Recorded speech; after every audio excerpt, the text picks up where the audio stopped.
There are ways to move with the circumstances we're handed where we're in acceptance, but we're not, again, in resignation. Resignation gets us stuck. Resignation is when we stop being agents of our own lives, creators of our own lives. Resignation turns us into victims of our circumstance. Acceptance turns us into orchestrators of our circumstance. Hello, beautiful souls, and welcome to the Woo Curious podcast, your map to the mystical, your key to the sacred, and your guide back home to yourself. I'm Eileen, a writer, a spiritual coach, energy healer, and slow living witch. This podcast is your invitation to explore a world where the mundane and the sacred intertwine. It's a haven for those ready to take the first steps into the realms of magic and mystery, providing a safe space for you to embark on your own enchanted journey towards healing and self-discovery. Here, I'll unveil the whispers of the mystical, the rituals often hidden in plain sight, and I'll engage in sacred conversation intended to stir your soul and lead you back into your power. I'm all about demystifying woo and witchcraft. So, whether you're a seasoned seeker or simply woo curious, I'm so delighted you've decided to join me on this journey. Let's make magic. Hello, Woo Crew, and welcome back to another episode of the Woo Curious podcast. I am your host, Eileen, and it's a solo episode today, and it feels really good to be here. I missed last week, which is twice now in recent times. If you've been with me for a little bit, you'll know that I missed an episode back in April because I was really sick. Well, this time I wasn't ill, but I was prepping my house to list for sale. And if any of you have ever done this before, you'll know what an astronomical undertaking it really is. I knew it would be a lot of work. I don't think I really fully embraced just how much work it would actually be. And of course, we didn't get all the things done I would have liked to, but I did paint most of the house by myself.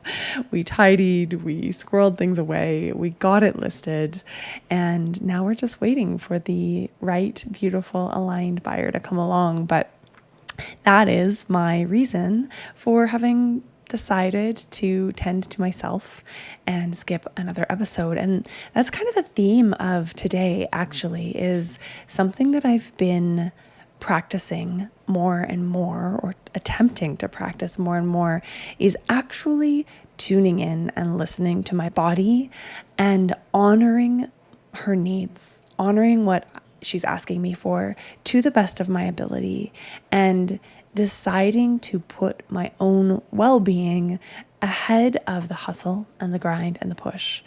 And you know, if you're here, that I am completely anti-hustle, grind, and push.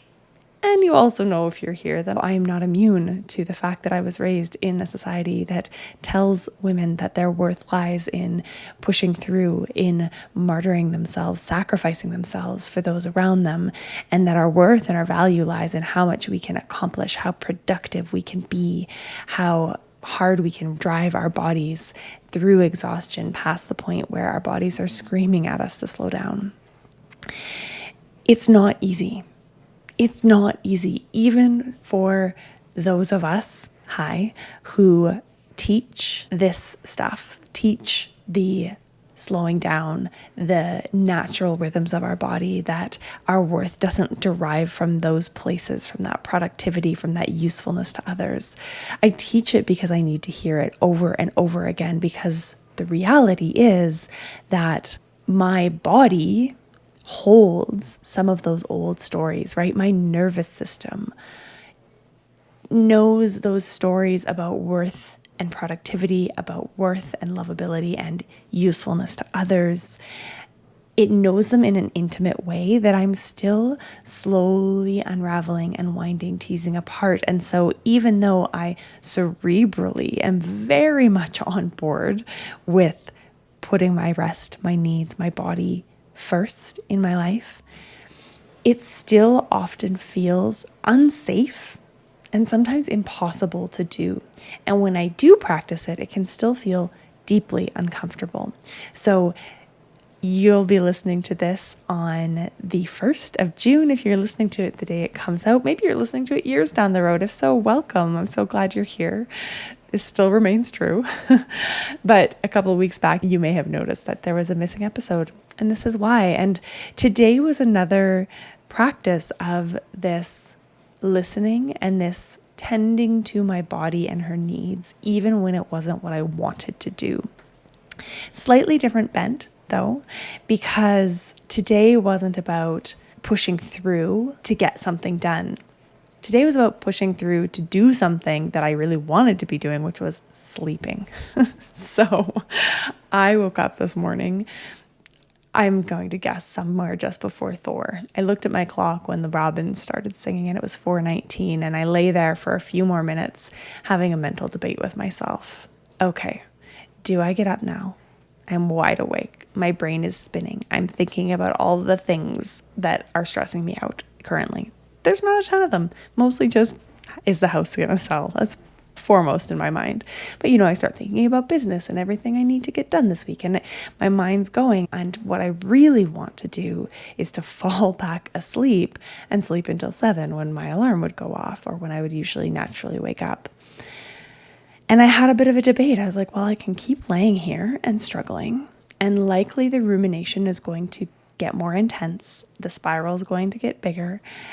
Perhaps I start saying, woe is me, I'm going to be so tired, and fall into that kind of rumination spiral. Although that's a little bit of an older story for me. But likely I'm going to get into some sort of spiral of beating myself up for not being able to snap out of the planning thoughts, the worried thoughts, the ruminating on like what needs to get done, the what if doesn't happen, kind of doomsday scenarioing that our brains are so good at doing because they're looking out for us. They're trying to keep us safe, right? And so my brain planning for all the worst case scenarios that could possibly come in the next few weeks, few months, is its way of trying to keep me safe. But in this case, it's keeping me up. And I can get really negative in my own mind on myself for not being able to overcome those thoughts, because I'm supposed to be this person who speaks about slow living and has people present in the moment and, mindfulness, all of those things that help with rumination. None of the tools work for me in the middle of the night or the wee early morning hours. They just don't work. And so I made the decision that while it wasn't what my physical body wanted, which was more rest, more sleep, I was definitely still tired. My brain and kind of my spiritual body perhaps needed me to honor the fact that I was awake, and that the kindest thing to do for myself would be to get up. And so I got up. My cat was thrilled, although she was wondering why she wasn't getting fed right away. We have an automatic feeder that feeds her at 6 a.m. usually, so she's usually eaten before we get up. I gave her some good snuggles. I lit a candle to make my breakfast by because I didn't want to turn on the electric lights. And that in and of itself felt like such a treat this morning. It's something that I do frequently in the winter when it's dark until late and it feels so cozy and like the whole world is still asleep. And I love those early morning dark hours in the winter. And I don't get to enjoy them or experience them very frequently at all at this time of year. I'd like to share some words with you from a Wheel of the Year ceremony participant. Kelly writes, when I was first invited to a Wheel of the Year ceremony, I thought it was another event to make time for in my calendar, another thing I had to do. After participating in a ceremony, I realized I had not been invited to an event. I had been invited into a way of being. Eileen creates a space that momentarily suspends the relentless demands of our culture to invite in the subtle forces that bring healing, rejuvenation, and joy. I no longer feel that I have to make time for these invitations because they allow me to create it. And this is exactly what these ceremonies are. 8 times a year at each turn of the wheel, I gather women together to mark the shifting seasons. Not on the calendar, but in our bodies, in our energy, in our lives. These circles are a place to exhale, to remember that you are also nature and that your body already knows what this season is asking of you. They are a place to be witnessed and to reconnect with yourself, with the earth, and with other women who are walking the path. If you've been feeling the pull towards something more intentional, a different way of moving through the year, I'd love to have you join us. You can find all the details and upcoming ceremony dates at myluminouslifeca/wheel-of-the-year-ceremonies. I hope to see you there. Link will be below in the show notes as always. Back to the episode. And I love those early morning dark hours in the winter, and I don't get to enjoy them or experience them very frequently at all at this time of year. It's the end of May as I record this, so we are steadily marching towards the longest day of the year. You know, the birds were starting to sing at 4:15 because that first hint of dawn incoming was starting to become visible along the horizon. The light is coming early. The light sets late. It's still light-ish out when I'm going to bed around 10:30. I'm not paying a lot of attention at bedtime, but it doesn't get dark before we go to bed. And so to have these moments in the darkness this morning with my candle, my cup of tea, my Irish brown bread that I made last week, my journal, and my thoughts was really precious. It allowed me to savor the experience of being awake at an hour I would never have chosen for myself. It allowed me to also get some of the things done that I was going to do today. And you might call it a privilege, you might not, but I don't have children. So I was able to go back to bed and actually get a couple more hours of sleep when I started to feel tired enough to do so. But last week when this happened, I didn't, and I was just a bit extra tired all day, and it was okay. And so why am I sharing this story with you? You may have read a little bit of this story in my email last week if you're on my email list, because I was sharing about it. I wrote the email at like 6 a.m. or something because I was awake, and I figured may as well. But part of the reason I'm sharing this with you is because of the mindset shift that has happened for me around moments like this. And I want to talk about acceptance of the scenario or the situation, the circumstances we find ourselves in, navigating them with grace and compassion for ourselves. And there's a really important distinction between acceptance and resignation. And so I want to make sure I touch on that as well. But as I said, I could have laid there ruminating over my loss of sleep, how tired I would be. I could have sat there continuing to allow my brain to go into a stressed out spiral about all the worst case possibilities of everything that might be coming up for me. I could also have laid there and let myself start beating myself up for not being able to muscle my way back to sleep, for not being enlightened enough, as it were, to stop the rumination spirals at 4 a.m. And instead, I chose to accept that it was happening and to approach the scenario from a perspective that allowed me to be at peace with it. Didn't have to love it. I didn't have to want it to be the case that it was happening, but I was able to accept it and embrace it and say, okay, well, how might I now enjoy this gift of time? And in the past, having this kind of scenario happen easily could have derailed my whole day. I could have continued to struggle and fight to go back to sleep, either getting myself more and more worked up or berating myself. I could have gone into a spiral of woe is me, why is this happening to me? One of my kind of patterns that I've really consciously worked with over the last several years is that of falling into victim. And so I remember very vividly my time in school where if I was having a hard time falling asleep, I would get so upset because I'd be counting down the hours and be like, now I'm only going to get 6 hours of sleep. Now I'm only going to get 5 hours of sleep. And I would be in this like, oh, I'm going to be so tired and oh, this sucks. And it would be really intense and it would prevent me from sleeping.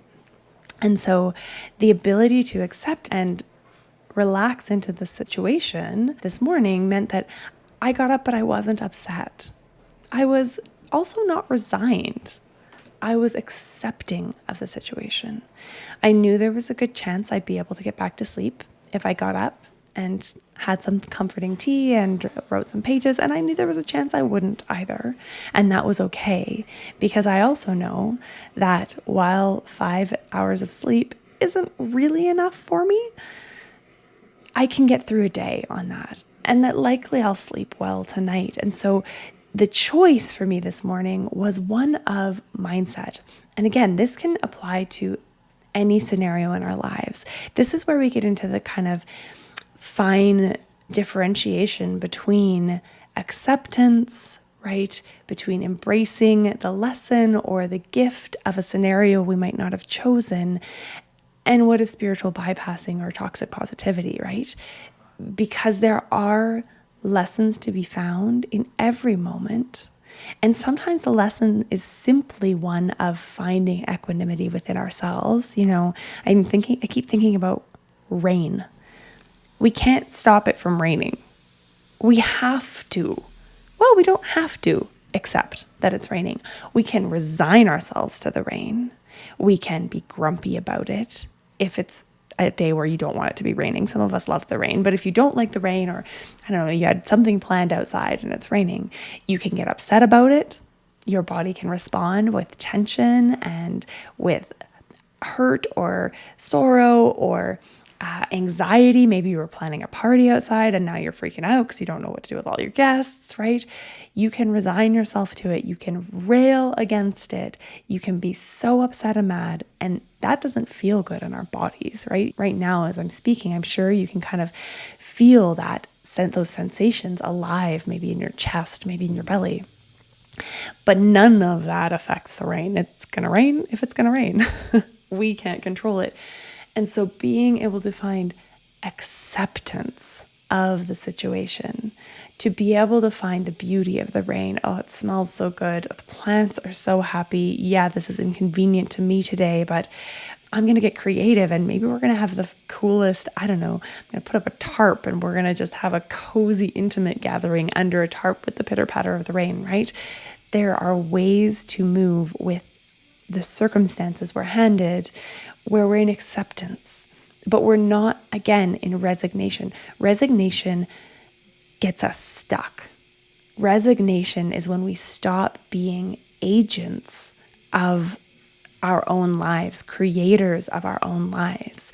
Resignation turns us into victims of our circumstance. Acceptance turns us into orchestrators of our circumstance. And it took me a really long time to understand this. And I'm sure I've spoken about the difference between acceptance and resignation before on this podcast, because it's something I keep coming back to.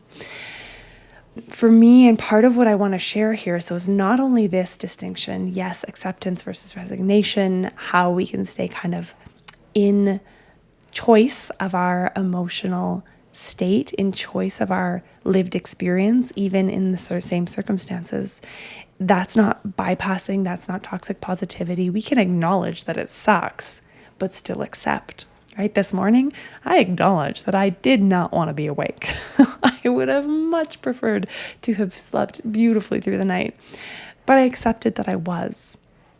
And part of that acceptance for me is another piece about tuning in, listening to my body, trusting her, and actually acting on what it is that she's asking for, that I need. And that for me is a surrender. And so this morning, part of the acceptance of the moment was also surrendering to the truth of the moment. And yes, as I said, it wasn't my physical body that I was listening to or acknowledging as I got up. It was my mind, but my mind is part of me. And surrendering to what was happening, listening to the wisdom, because it was my body that said, if you keep laying here, you're going to get more and more worked up. you're not going to get any more sleep and you're going to feel like shit. So even though I want more sleep, let's get up, right? So the sleep disturbance came from the mind, the surrender had to happen, and that listening inward, and then heeding that little voice that said, oh, we're so tired, but we need to get up. Getting up right now is what's best for us. And then acting on that, that was the medicine. That was the practice. That is the hard piece. There have been many times, and I'm sure there will be more, where I have lain there feeling like I know I should get up, but I really don't want to. Or I know I should get up, but I don't want to disturb my partner's sleep. Anyone else ever do that? When I lived alone, when I slept alone most nights, if I had a night like that, I would probably get up and come downstairs. I'd probably eat a banana. That's my get back to sleep technique. A banana and some milk works like a charm for me. And then I would go back to bed. And I often stop myself from getting up now because I'm worried that my getting up will interrupt my partner's sleep. And then, of course, my coming back to bed will interrupt it again. And I put his comfort well ahead of my own. I'm still working on that. So if you are also still working on that, my heart goes out to you and you're not alone. And it takes courage to keep practicing this. This surrender to what is, and this ability to listen to the voice of my body, it's something that I have been building and working with and practicing over time. And for me, it's linked in a really real way to listening to the earth, to noticing the subtle shifts of energy that are here for us day to day as the seasons shift and turn. And this morning, as I got up, I knew there's probably going to be a few more of these instances over the coming weeks, over the coming couple of months, because we're in Bealtaine. We are headed towards summer solstice. It is bright out there. As I mentioned, the light is staying later. It is rising earlier. It's normal for us to get less sleep at this time, which can be hard because for most of us, we're not coming out of the dark half of the year, out of the winter months, into Bealtaine, the summer months. We're not coming to this place of brightness and awakeness and energetic output from a place of replenishment, because most of us are not actually resting and replenishing as much as our bodies are designed to over the quiet, dark winter months. And so the finding of some balance, the surrendering to what is, the acceptance, these are all really important things to practice, especially in those times when things feel like they're out of our hands. Part of my ability to accept, again, has come from aligning and attuning my body to nature. Nature is there. She is ever present, and we are of her. I am also nature. And remembering that, and remembering that some days the day arrives stormy, and some days it arrives bright and clear, and some days the wind blows in midday and throws the whole thing for a loop. These kinds of weathers can arise in me too. And rather than fighting against them, getting curious, finding the wonder and the magic in them. There's beauty in the rain. There's beauty in the wind. I struggle to say that. I do not love wind, although I did love it in Ireland, so maybe it's location dependent for me. But there's beauty in all of these things, and there's a magic in all of them, and there's a meaning. There's a purpose, right? They aren't for naught. The rain falls for a reason. We need it. The wind blows for a reason. We need it to spread the seeds, to dry things out when it's been too rainy. Right? We need all of the elements of nature, and we need all those pieces of ourselves too, and to be able to look at them or experience them, sit with them, accept them from a state of curiosity, of asking the question, what might this do for me, or what lesson might be here for me. This is when we really start to experience the magic that this life has to offer. We stop fighting against what is. We surrender to the flow.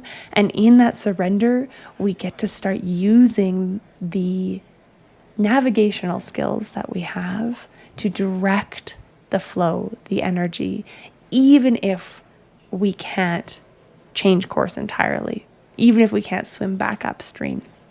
Right? We're still going downstream towards the ocean, wherever that ocean might be.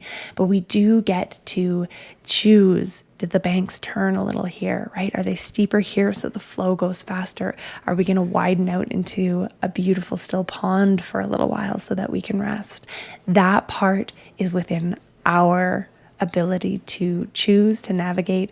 And it starts with that choice to accept what is so that we may choose how to move forward from a place of embodiment, from a place of peace, from a place of empowerment, really. I am getting really excited about summer solstice and the ceremony that we're going to have for it. It may very well be the last ceremony that I'm offering in Calgary. It's very dependent on whether or not my house sells, but I'm quite positive. I feel like we've got lots of interest already. And so I'm fairly confident that it is going to be the last of the in-person in Calgary ceremonies, at least for the next long while. And it is, as always, going to be hybrid. So I know there's a big handful of you who join from all over North America. Those of you in Calgary, if you're listening, if you want to come join for summer solstice, June 19th, 2026, just in case you're listening to this down the road, is the date. All of the details are on my website. If you've missed solstice, if it's now, mid-July, always head to my website. The Wheel of the Year ceremonies drop down under Work With Me is going to take you to information about the upcoming ceremony. The beauty of these ceremonies is there's always another one. Just like there's always another day, there's always another experience, there's always another weather pattern happening outside of the window. The wheel continues to turn.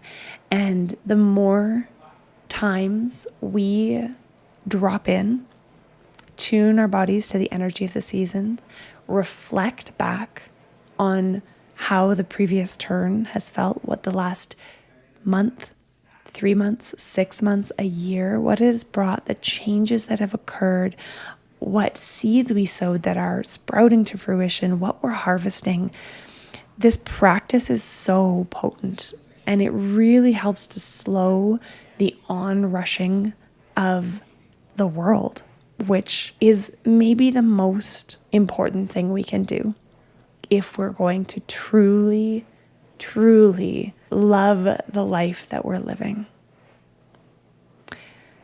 All the details, as always, are over on my website. If you got anything out of this episode today, I would love to hear from you. You can leave a comment on YouTube. You can leave a comment on Spotify. Please like, subscribe, follow, rate all of those pieces on your platform. You can also come find me over I Am Eileen March on Instagram or at the.woocurious.podcast over there as well. Send me a note, send me a message, send me your questions. I would love to hear how this episode is landing for you.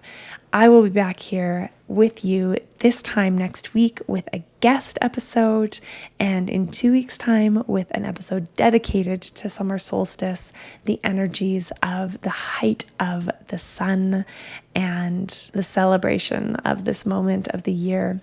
Thanks again, always, for listening. I'll see you again back here next week, Woo Crew. Bye for now.